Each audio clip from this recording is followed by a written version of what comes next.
Hey guys, it's Courtney from Willow's Bloom, where we intentionally design our life and business according to the cosmos. So today we're going to talk about a very fun topic for me and something that I am always struggling with, but always trying to overcome, and that is budgeting. And I feel like I have learned so much about money these last few years. I used to be someone who was quite a spendthrift and not very cautious with how I was spending my money. And then I kind of just kicked my butt into gear a few years ago and was like, I'm going to save because I want to actually start my own business and do my own thing. And I feel like you have to know how to manage money in order to do that, and even just to live your life, to just be an adult and a living person, you have to learn how to manage your money. So that's what we're going to talk about today, specifically zero-based budgeting, value-based budgeting, and YNAB. So this is going to be a super educational and helpful video, and it's probably going to be a lot to take on right now, but I'm going to give you guys some next step and recommendations of what to do at the end of the video, so make sure you stay tuned. So why should you even listen to me? Well, I just told you that I'm not the best at budgeting and I'm always getting thrown off my budget. Yes, that is totally true. But actually, once upon a time, I never even used to have a budget or anything in savings for that matter. And then when I decided to pursue this and actually learn how money works, learn how investing works, learn how budgeting actually should be done, once I started that process, I was actually able to, over last year, save $10,000 in my Roth IRA. And I am half self-employed, half part-time employed by somebody. And I was pretty much being my sole contributor to my Roth IRA or to my retirement fund. So this is really important. And it shows that somebody who is not good at budgeting and not that great with money became somebody who could save money. So that means anyone can do it. If I can do it, anyone can do it. And so I'm going to show you the steps I took to get there. And I'm not trying to say that I'm the best and I'm always doing this and doing it super well, but I'm going to at least show you the way to get there. And then hopefully we can both work on this together. So the very first thing before we can even talk about money, the very first thing that we need to do is talk about our values. And that's because money is a form of value. And it's more like an energetic value. So if you think about money, it's really sort of this reciprocity system where we're able to exchange energies with somebody through a form, through a payment. So instead of just bartering and trading, we now have a way to thank them, energetically give them back what they gave to us. So when we're putting lots of effort out into the universe, hopefully we're getting that money back in return, because that is that reciprocity relationship we should be receiving. So knowing that money is really just a way to honor somebody else's energy and time that they put into something and give that value back to them from the value that you received from them. Knowing that, we first have to establish what our values are as a person in order to know where we should be directing this gift. Because if we just put it anywhere without really consciously thinking about what's important to us, then we can spend a lot of money on things that aren't actually going to make us happier. So what I want you guys to do, and I took a money class and I did this in the class like first thing. So this is something very valuable. What I want you guys to do is take out a list of paper and write down all of your important values. And then what I want you to do is be ruthless and just go in and choose your top 3. So it's not like the other things aren't important to you. It's going to be hard to choose your top 3. If you want, you can make it your top 5, but I would really narrow it down to your top 3. And I think that mine, if I had to choose, would be learning, not in this order. I think quality time with family, learning and education, and traveling. Those would honestly be it. And traveling, health, like I honestly would want that 4th one in there. So those are really my top priorities. And you can see that in my budget. You can see where I'm spending my money, and it's on those things. And for you, it might be, ease or efficiency or to have more time to yourself. And this could mean that in your budget, you're going to spend more money on takeout food or on cleaning services or on automations or a personal assistant because you want to make your life have more ease and efficiency. And that is absolutely okay.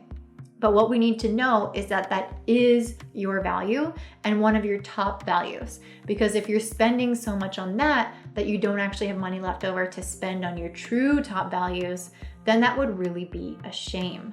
So go through and just ruthlessly cut everything until you find your top 3 values. Then what I want you to do is go back and assess where you're spending your money. Don't just think about, oh, I think I spend this much. Actually go into your bank account statements and then create an Excel sheet. This is what I did when I first started my budgeting journey. I created an Excel sheet and I made categories that I felt like really encompassed different spending habits of mine. So I went through and I actually tallied up, I think 3 to 6 months worth of purchases in, like 12 or 20 categories. And then I could see, okay, this is where my money is going. Like, I think I had quite a bit in spending money, maybe for shopping, for clothes or something at one point in time. And I realized that's not where I want to spend my money. I want to spend my money on a trip. So if I keep buying these clothes, then I won't be able to go to, I don't know, Mexico or Europe. So I need to keep that in mind, that this is my value. Traveling is my value, not buying clothes or looking good or whatever. So what I need to do is realign where my spending is going with my values. So create that Excel sheet, and then you can get a lot of benefits out of this. 1, you can actually see how much money you're spending each month. 2, you can see how much money you're spending in each category. And then another one is you can actually know how much to budget in the next months based off of this reality check. And then you can align your values with this, with your spending. So once you've actually gone through and established where you want to spend your money and how you've spent it in the past, now what we can do is actually create a budget for our future. And we're going to do this, or I would recommend doing this with YNAB. You need a budget, ynab.com. And this is a pretty, it's relatively simple, but yet somehow complex. Like when I heard people say that they were struggling with it, I thought, why are they struggling? Like it's so easy. But since I've been using it for, I think, a year or 2 now, I've realized that there are these little hiccups that can happen that make it challenging. So if you start to create a budget and you hit a roadblock, do not give up. You can find the documentation that you need on their website, and also someone's YouTube channel that's super helpful for this is Nick True. So just type in Nick True in the YouTube search bar and he'll come up for YNAB, and he'll show you completely how to do everything, how to set everything up, how credit cards work, and everything that you need to know is through him. So I actually took his money course and it was great. So if you want one-on-one help with YNAB, he can help you through his course as well. So what we want to do is use YNAB to create categories and budget for our expenses. So we can use our previous months and then create the categories based off of that, where our spending was. And then we'll use how much we spent in each month and put it in the different categories. And don't try to 50% cut what you were spending last month in that category, because we need to be honest with ourselves about what we can actually do. It's better to cut down just a little bit and then actually complete it and feel good about ourselves and just slowly reduce over time than to just try to go all in and it not work. And then we say, budgeting doesn't work. Well, that's because we're not being realistic with ourselves. So I have this tendency, that's why I'm saying it, because I'm very idealistic and that can really bite me in the butt sometimes. So use your previous spending habits as an accurate measure of what you need to put in your budget at this time. So there are 4 key rules or principles to YNAB that you need to know going in. And actually there is a book called You Need a Budget if you want to actually listen to it or read it before you get going on your budgeting journey so you understand how all of it works. But these rules are really important, and the reason why I recommend YNAB is because of these rules. It's because of the way that it's set up differently than any other budgeting software out there. And that's because it's, first of all, It's a zero-based budgeting system, which means that rule number one, every dollar gets a job. So whenever you have a paycheck come into YNAB, for example, I have my bank accounts linked. So every time I get paid, it goes into YNAB automatically, like within a few days. And then I have that money to budget out to my different categories. And the number one rule is to make sure that every last dollar is accounted for in one of those categories. And this is because we want to be intentional and conscious with where our money is going. We don't want to just have leftover money floating out in the ethers. If we have leftover money, we can put that into a savings category, but it still gets a job. It's assigned to something. Imagine, for example, two different scenarios. One is in which you go to the grocery store and you buy a bunch of random foods that look good, and you come home and you hope that you can make a meal out of it. Well, you make one, but it's not the best meal, and you have all this leftover food that really doesn't fit with any other foods that you have, so you end up throwing some of that food away and wasting it. The second scenario, you go to the grocery store, you know what you're going in for. Everything you have is intentional. It's laid out beforehand. You buy what you need, you go home and make a great meal, and you have just enough food, and you feel satisfied knowing that you didn't waste anything. This is the same thing with budgeting. We're not wasting money necessarily, but we kind of are. If it's not allocated to a category, we might waste it on something that we don't really need, that we don't really want, and that we hadn't intentionally tried to set aside money for. So by giving every dollar a job, it avoids the act of spending without being conscious of what you're spending on. And it really keeps everything sort of tight and under control. But what happens if something comes up that you want to spend a lot of money on that kind of doesn't really fit into one of your categories? Or if it's into one of them, but it accounts for more than what you've set aside in that category. So you can either create a new category if you don't have one and assign money to it, or if it accounts for more than is actually in that category, what you're supposed to do is just borrow from another category. So you will spend less in another area. But the point is that the money is still accounted for. You still have the same amount of money, you're just moving it from one pocket to another, and you're not spending it in that other place. If you're imagining this kind of like the envelope system where you have one envelope for bills, one envelope for groceries, one envelope for clothes, well, you're taking $20 out of the grocery bill and putting it in the clothes bill, but now you have less money for food, and you know that. So this is how the YNAB system works. That's actually the third rule, which is roll with the punches, because you know that things are going to come up. We're only human. We're not going to be able to account for every single cost and every expense. And so you can just borrow from the other categories. The second rule, which I kind of just skipped over, was to embrace your inevitable expenses. And on YNAB, they call it true expenses. But for me, I call them inevitable because that is exactly what they are. They are inevitable. They're going to happen. So these are the things that when they do happen, like yearly property taxes or needing a new roof or a new fridge or new air conditioning, these are things that you probably could have anticipated, but you didn't set money aside for. It's like you know that they're going to happen, but they just happen so infrequently that you think, I'm not going to save money for that. Why would I save money for that? So what YNAB encourages us to do is actually create a category for those things and calculate how much the cost is typically of one of those things. For example, let's say they're property taxes and you know you're going to pay $2,000. So then what you do is you actually create a category called property taxes, and you set a goal for $2,000 by a certain date, by the date that they're due.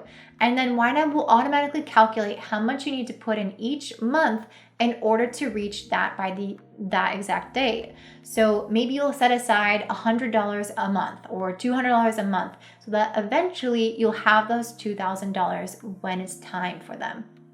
And this is really great because there are so many things that come up that we can kind of anticipate that really put us under when we don't plan for them. And what YNAB does is it allows us to plan for all those events that are inevitable.